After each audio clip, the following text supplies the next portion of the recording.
Assalamualaikum warahmatullahi wabarakatuh. Selamat siang anak-anak. Waalaikumsalam warahmatullahi wabarakatuh. Selamat siang, Bu. Bagaimana kabarnya hari ini? Alhamdulillah, Bu. Saya sehat, tapi kantong saya kering. Nggak sehat jadinya, Bu. Sehat, Bu. Baiklah. Apakah sudah pada makan semua anak-anak Ibu? Belum makan, Bu. Sudah, Bu. Kirim makan siang ya, Bu.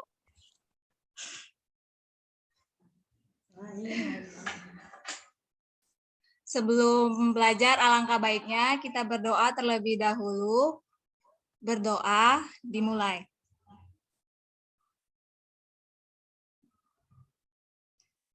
Berdoa selesai. Sebelum kita mulai pembelajaran pada hari ini, Ibu akan memberi link absennya dan Ibu kasih waktu 10 menit untuk mengisi absennya. Iya, Bu.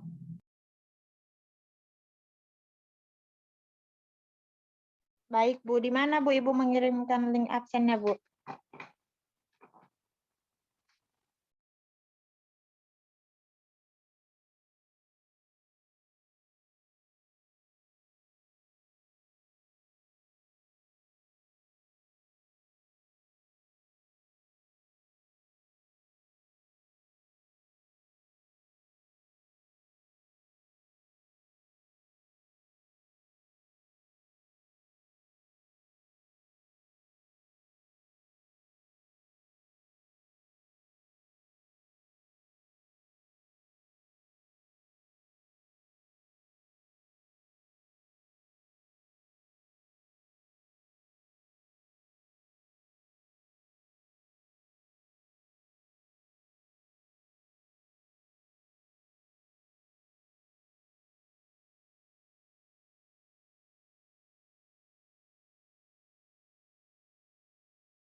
Waktunya sudah habis untuk mengisi absennya.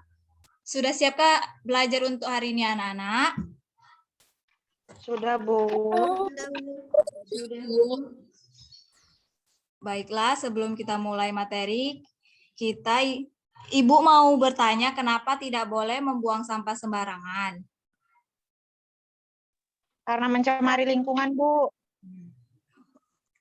Apa maksudnya?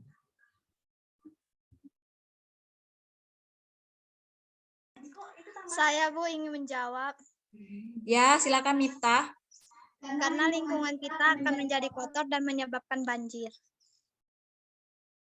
Saya juga, Bu. Silakan Rifa. Ya, kita tidak boleh membuang sampah sembarangan karena dapat merusak keindahan lingkungan dan dapat menyebabkan berbagai permasalahan seperti banjir, Bu, pencemaran air, dan juga pencemaran tanah. Terima kasih, Bu. Saya juga, Bu, ingin menjawab, Bu.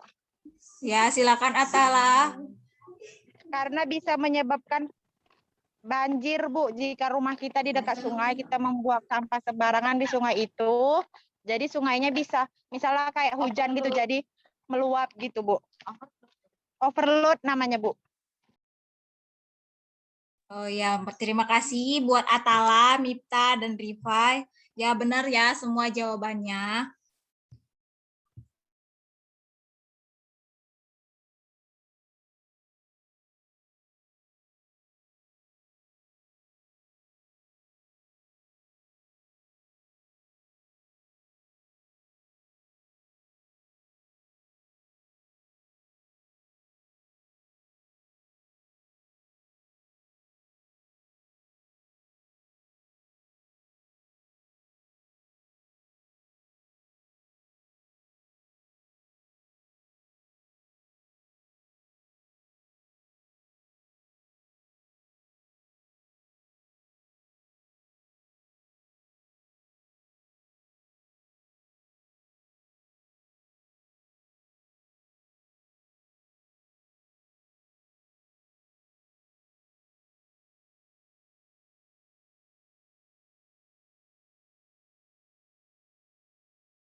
Baiklah, Ibu akan menjelaskan pencemaran lingkungan.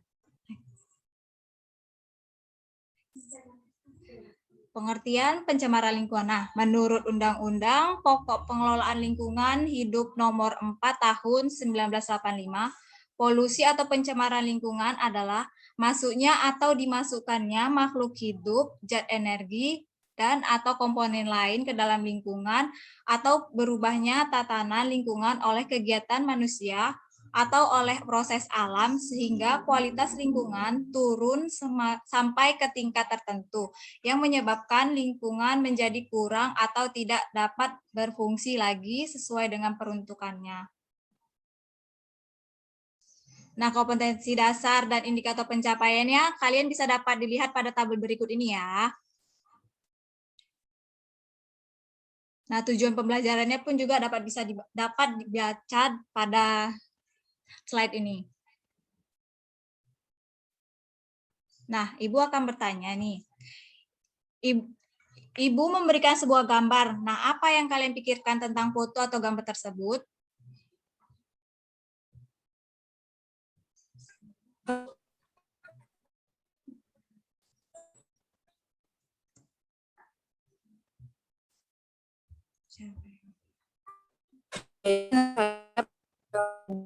Pencemaran udara, air, dan tanah, Bu.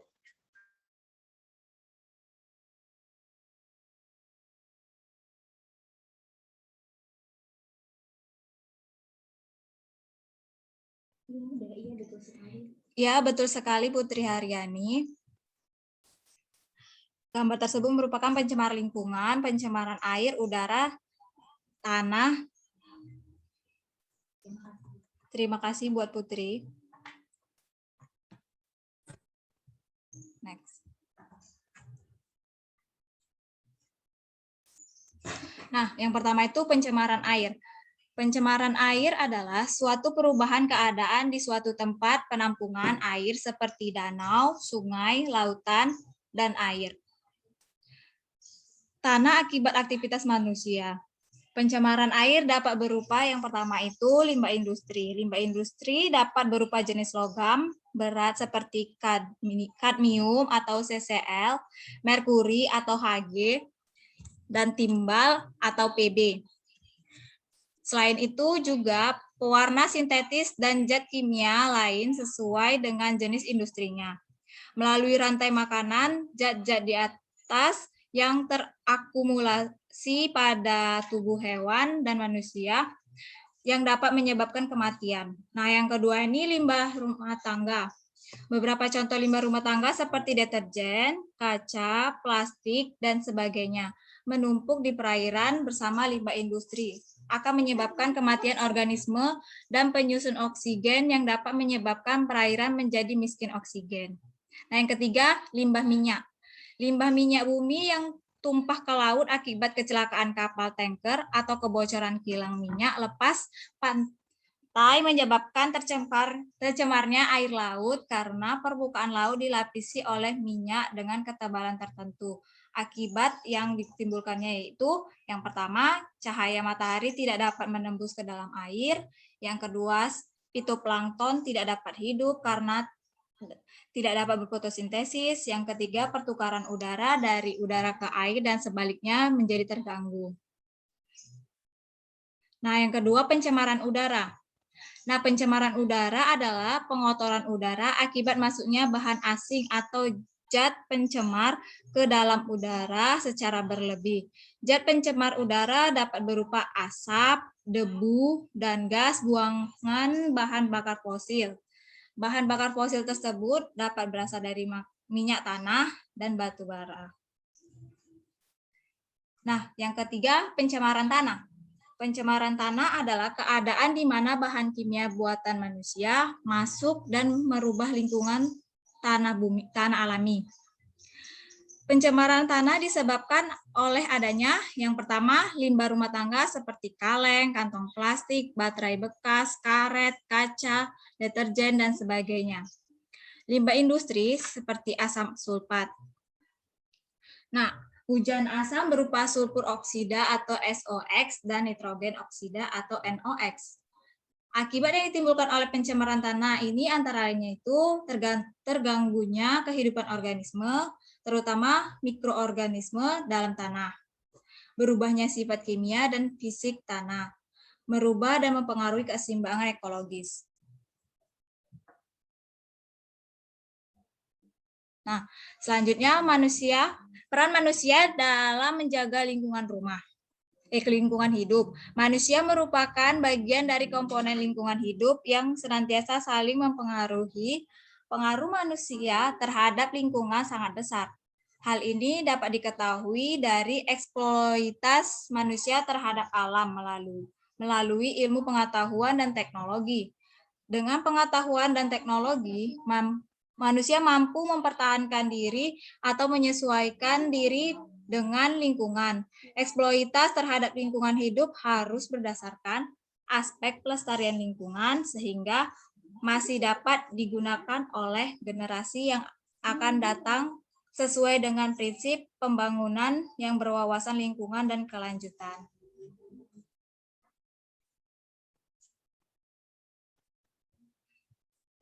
Baiklah, di sini Ibu akan memberi kalian menjadi 3 kelompok, di mana kalian harus berdiskusi dengan teman kelompok kalian. Ibu sudah mengirim LKS atau LKPD melalui WAG. Ibu akan memberi waktu untuk berdiskusi menyelesaikan masalah dari LKPD atau LKS tersebut. Nah, kelompok 1 itu ada Atalah, Alimah, Miftah, Tiara, Dede. Kedua itu ada Tari, Ade, Putri, Roma, Nisa, dan Lailan. Kelompok ketiga, Dina, Rifa, Najihan, Indah, Anggrian, dan Aisyah. Nah, Ibu akan beri waktu kalian untuk berdiskusi dari LKS itu.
Baiklah, sepertinya waktu sudah habis untuk berdiskusi. Lanjut saja untuk presentasi hasil diskusinya kepada kelompok 1. Ibu persilakan.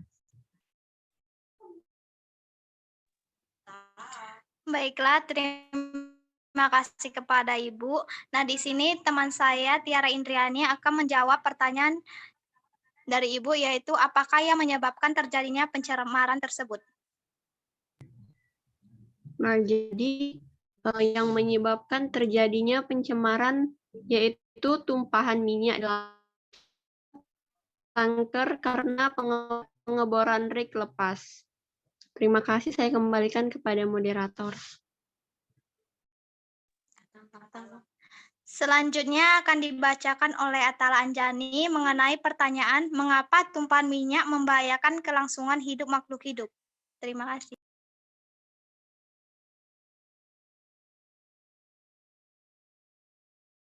Terima kasih kepada moderator. Jadi pertanyaan mengapa tumpahan minyak membahayakan kelangsungan makhluk hidup? Kelangsungan hidup makhluk hidup. Karena tumpahan minyak tersebut yang berada di laut sering menyebabkan pencemaran yang berujung pada kerusakan sumber daya hayati serta rusaknya ekosistem bawah laut, sehingga banyak nelayan atau masyarakat di sekitar daerah tersebut tidak dapat melaut untuk mencari ikan dan mencari nafkah karena mereka tinggal di pesisir pantai dan itu merupakan mata pencarian mereka. Jadi karena hal tersebut itu berdampak pada ekonomi masyarakat yang hampir seluruhnya itu merupakan nelayan yang setiap harinya beraktivitas di daerah tersebut. Terima kasih. Saya kembalikan kepada moderator. Baiklah, selanjutnya akan dibahas oleh Halimah mengenai bagaimana dampak pembuangan tumpahan minyak terhadap lingkungan. Ya, terima kasih kepada moderator. Sebelumnya saya mohon izin ya Bu matikan kamera karena jaringan di tempat saya tidak bagus. Baik, di sini saya akan menjawab pertanyaan mengenai bagaimana dampak pembuangan tumpahan minyak terhadap lingkungan. Jadi setiap jenis minyak mentah dan produk olahan itu memiliki sifat-sifat berbeda yang mempengaruhi cara minyak menyebar, terurai, dan mempengaruhi lingkungan. Nah, minyak yang berat, yang ringan memiliki bahaya kebakaran yang lebih tinggi serta beracun. Sedangkan produk minyak yang lebih berat memiliki resiko kebakaran lebih kecil, namun lebih sulit untuk dibersihkan. Nah, paparan minyak ke garis pantai bergantung pada energi gelombang dan pasang surut, jenis substrat, dan kemiringan garis pantai. Nah, komposisi dan struktur pantai akan menentukan sifat potensial minyak bumi terhadap garis pantai. Demikian, saya kembalikan kepada moderator.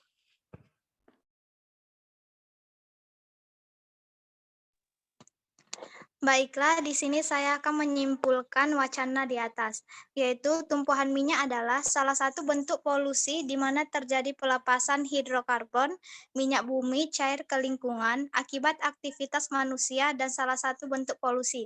Nah, tumpahan minyak tersebut dapat berdampak terhadap kerusakan lingkungan dan kerusakan habitat makhluk hidup. Kecelakaan yang terjadi pada kapal, jaringan pipa, dan fasilitas penyimpanan dapat menyebabkan tumpahan minyak. Nah, selanjutnya akan dibahas oleh Tiara Indriani mengenai solusi dari masalah di atas. Terima kasih. Nah, terima kasih kepada moderator. Jadi, solusi yang mungkin dari masalah tersebut, yang pertama, harus dilakukan dalam penanganan tumpahan minyak di laut adalah dengan cara melokalisasi tumpahan minyak menggunakan pembangkit yang kemudian akan ditransfer dengan perangkat pemompa ke sebuah fasilitas penerima reservoir, baik dalam bentuk tangki ataupun balon. Langkah penanggulangan dilakukan di perairan yang memiliki hidrodinamika air yang rendah, arus, pasang surut, ombak, dan lain-lain, dan cuaca yang tidak ekstrim. Terima kasih.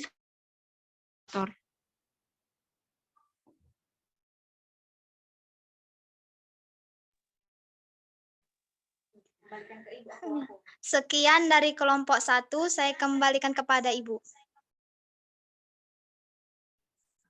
Terima kasih untuk kelompok 1 yang sudah mempresentasikan hasilnya. Sebelum melanjutkan, adakah yang ingin bertanya kepada kelompok 1?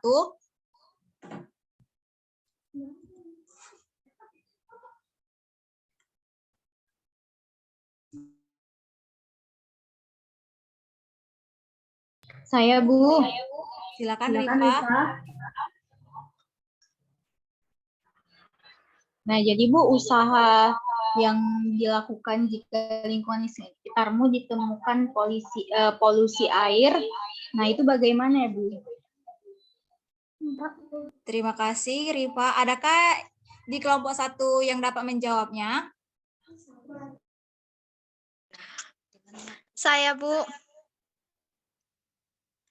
Jadi dengan melakukan pengelolaan air limbah, reboisasi, memakai deterjen ramah lingkungan, penggunaan kompos dan pupuk organik.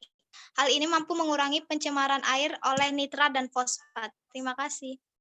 Ya, bagus sekali jawabannya dari Mipta. Terima kasih ya. Selanjutnya kepada kelompok 2 untuk mempresentasikan hasil diskusinya.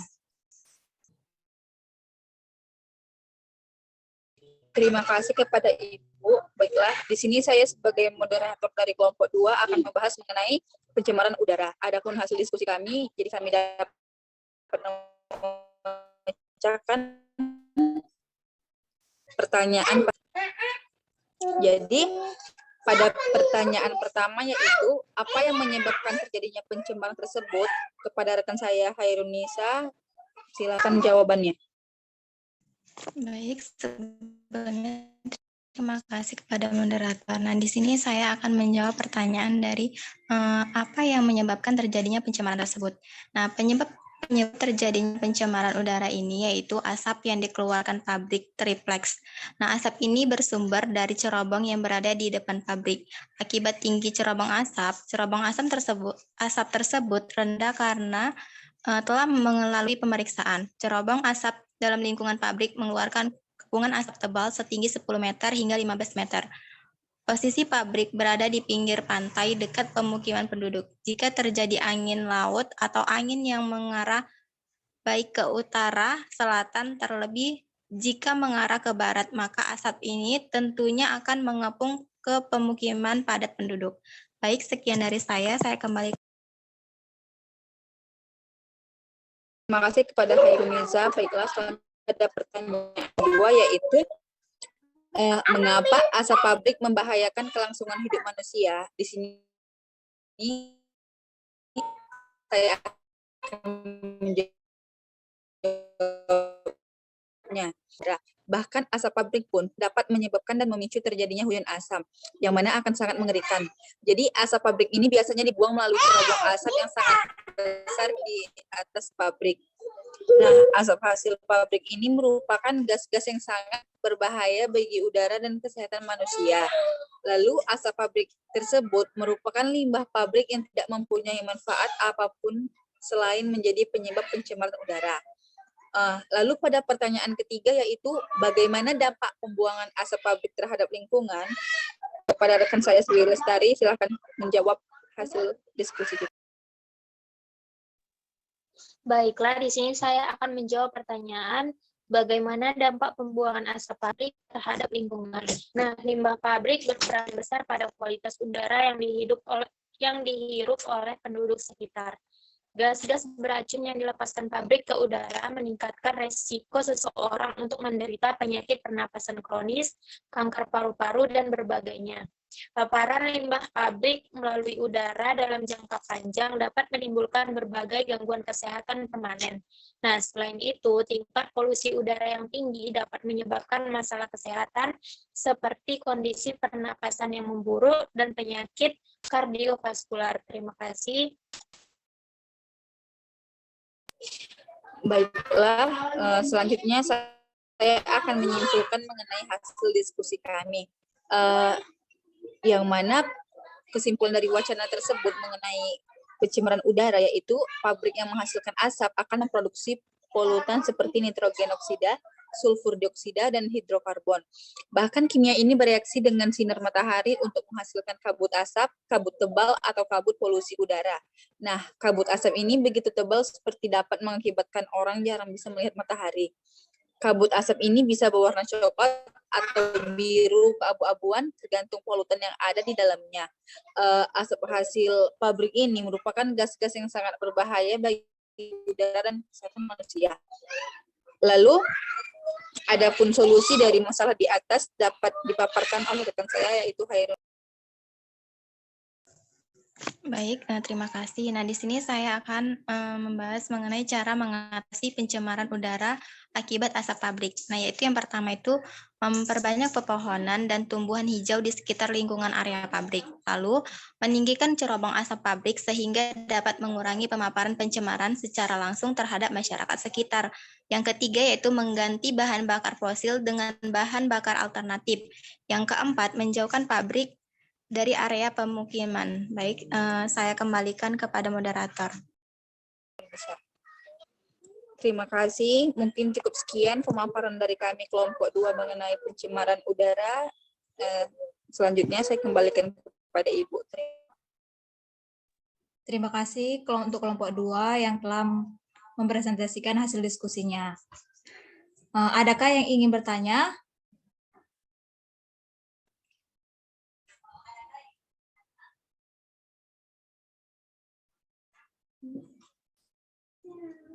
Tidak, Bu.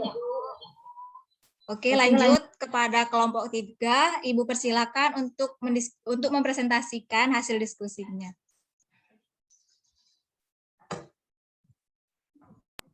Baik, terima kasih Bu. Di sini saya Riva sebagai moderator dari kelompok 3. Nah, berdasarkan wacana di atas, maka timbullah pertanyaan. Pertanyaan pertama yaitu apa yang menyebabkan terjadinya pencemaran tersebut? Pertanyaan tersebut akan dijawab oleh rekan saya, Dina Adinda. Kepada Dina, saya persilakan. Baik, saya akan menjawab pertanyaan tersebut. Jadi penyebab terjadinya pencemaran tanah yaitu belasan ton limbah medis berbahaya bertebaran di sepanjang bantaran sungai. Baiklah, untuk kelompok 3, silakan lanjutkan diskusinya. Baik, saya akan menjawab pertanyaan yang telah disebutkan oleh moderator, yaitu penyebab terjadinya pencemaran tanah yaitu belasan ton limbah medis berbahaya bertebaran di sepanjang bantaran sungai. Limbah medis berupa jarum infus, jarum vaksin, dan suntik bekas menumpuk dan bercecer sepanjang 200 meter. Dan adanya sejumlah bekas yang memunculkan sejumlah nama rumah sakit, dan bahkan ada beberapa plastik obat dan penangkal virus yang memunculkan penyakit HIV atau AIDS. Keberadaan limbah medis berisi virus dan bakteri ini juga rentan memicu penyakit menular seperti HIV atau AIDS dan hepatitis B. Saya kembalikan kepada moderator.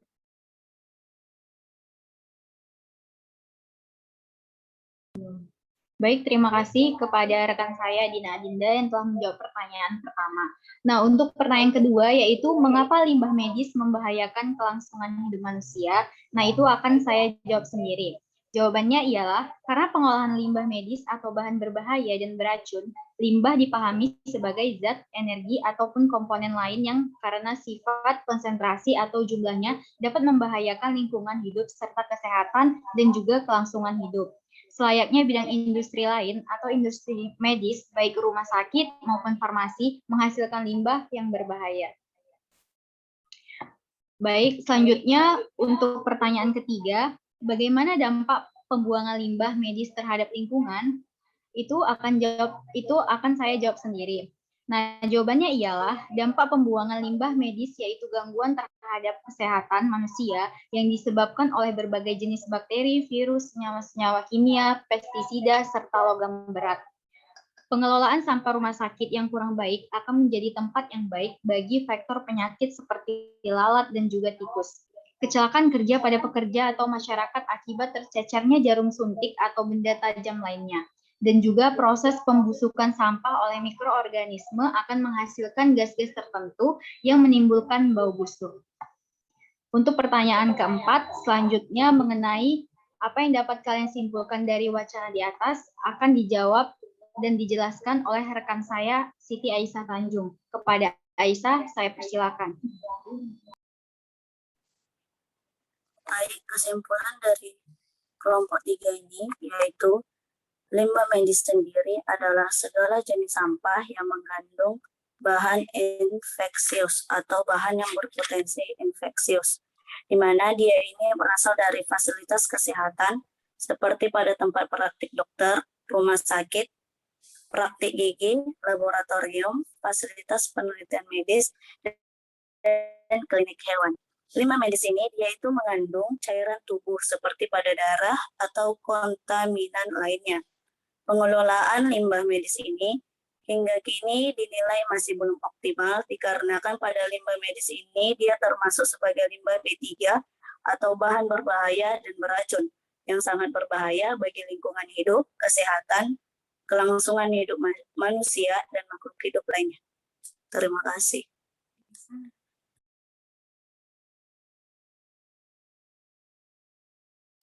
Oke, baik. Terima kasih Aisyah yang telah menjawab pertanyaan mengenai hal tersebut, kesimpulan.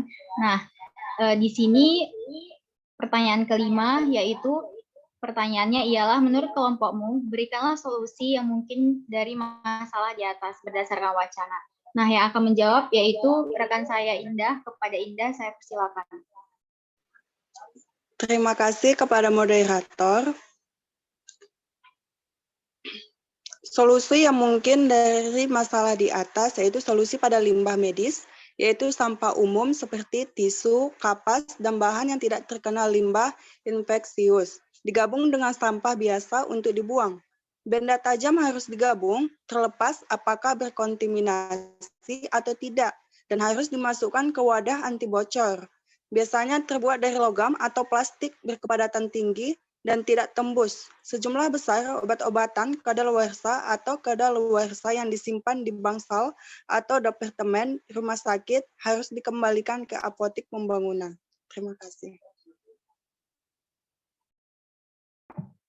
Baik, terima kasih kepada Indah yang telah menjawab pertanyaan tersebut. Sekianlah presentasi dari hasil diskusi mengenai wacana di atas dari kelompok 3. Lebih kurang kami mohon maaf, saya kembalikan kepada Ibu.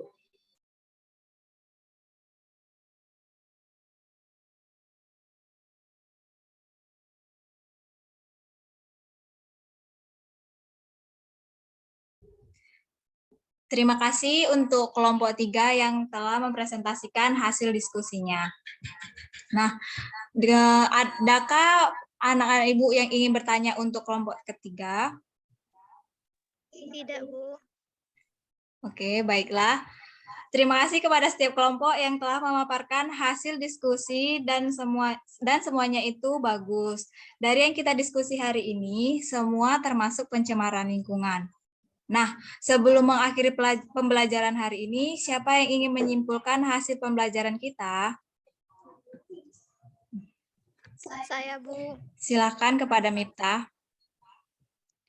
Jadi di sini saya akan menyimpulkan hasil dari pembelajaran kita pada hari ini, di mana polusi atau pencemaran lingkungan adalah masuknya dan dimasukkannya makhluk hidup, zat energi, dan komponen lain ke dalam lingkungan, atau berubahnya tatanan lingkungan oleh kegiatan manusia atau oleh proses alam, sehingga kualitas lingkungan turun sampai ke tingkat tertentu yang menyebabkan lingkungan menjadi kurang atau tidak dapat berfungsi lagi sesuai dengan peruntukannya. Pencemaran dapat timbul sebagai akibat kegiatan manusia ataupun disebabkan oleh alam, misalnya gunung meletus dan gas beracun. Sekian dari saya kembalikan kepada Ibu. Ya, benar sekali. Terima kasih kepada Miftah. Bahwasannya pencemaran lingkungan itu adalah masuknya atau dimasukkannya makhluk hidup, zat energi atau komponen lain ke dalam lingkungan, atau berubahnya tatanan lingkungan oleh kegiatan manusia atau oleh alam, sehingga kualitas lingkungan turun sampai ke tingkat tertentu. Terima kasih ya kepada Mita yang sudah menyimpulkan hasil pembelajaran kita pada hari ini. Sebelum Ibu menutupnya, Ibu akan memberikan tugas yaitu membuat resume pembelajaran kita hari ini.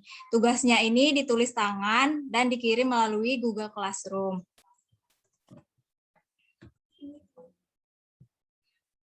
Baiklah, kita tutup saja pembelajaran kita pada hari ini. Kalian bisa beraktivitas kembali dan tetap mematuhi protokol kesehatan karena itu yang dapat membantu kita untuk mencegah penyebaran virus di saat pandemi seperti ini. Terima kasih kepada kalian telah mengikuti pembelajaran hari ini. Mari kita ucapkan alhamdulillah.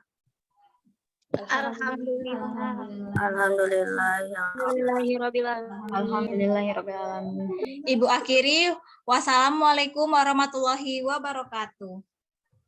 Waalaikumsalam warahmatullahi wabarakatuh. Terima kasih, Bu.